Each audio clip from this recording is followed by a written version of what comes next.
Hey guys, it's Carly, and I am back with another ranking my favorite franchise video. It's been a while since I made one of these videos. I just kind of fell out of doing it, but I want to keep up with it, and I don't want to just quit because that would be stupid, and it's only like 10 franchises I have to do anyway, so this one's going to be pretty short because it's a pretty small franchise, but it is a good one, and that is the Phantasm franchise. Now, I only own part 1 twice and part 2. Unfortunately, I would love to get one of those box sets whenever I come up with the money to own them all. But yeah, anyway, I'm just going to rank them, and number 5 is pretty obvious, and that is part 5. I was very disappointed with this movie. I saw it in theaters when it first came out. I think we were some of the first people to see it. We went to like an art house theater, so that was pretty cool, but for the movie itself was a little disappointing to me. It just wasn't like, it didn't feel like a traditional Phantasm story like I was hoping it would be, so that is why it is last on my list. And then number 4 would be number 3, and now I really haven't watched part 3 or part 4 in years, so it's kind of hard to judge them because it's hard to fully remember them, but I recall liking them all to a certain degree. Like, I kind of did like Phantasm 5, it just wasn't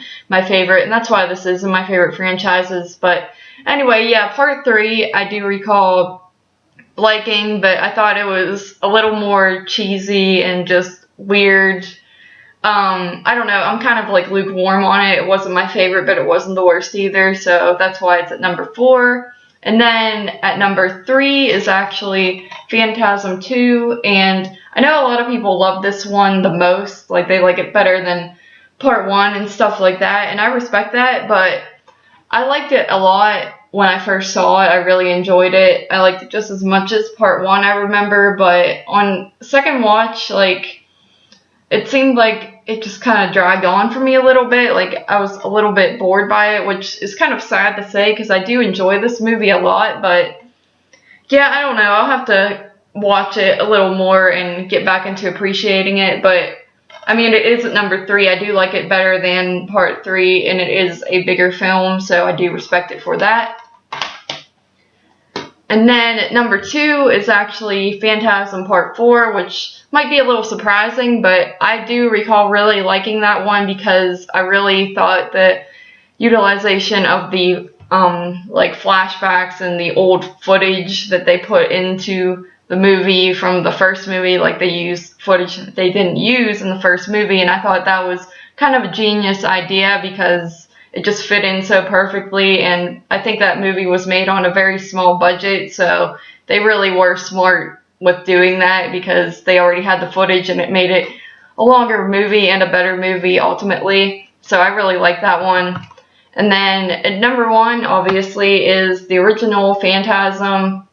This is one of my favorite movies of all time. It's just really cool. I thought the tall man was really scary when I first saw it, and it still holds up. He's still pretty scary, and it's just a great movie. I love the whole cast. I like how they're all kind of like buddies in real life and in the movie, and you could tell that they're buddies in real life. I always thought that was a really nice aspect to it, and I love the setting, and just everything about it is pretty great. It's probably a 10 out of 10 for me personally. It's got its like problems. It's like not a huge budget movie or anything like that, but I think it's great for what it is, so that is why it is my number 1. Thank you for watching, guys. This is a pretty short video, and I'm going to continue making these franchise videos when I have the time. I did not give up on it, so yeah, thanks for watching for now, guys, and I will see you next time.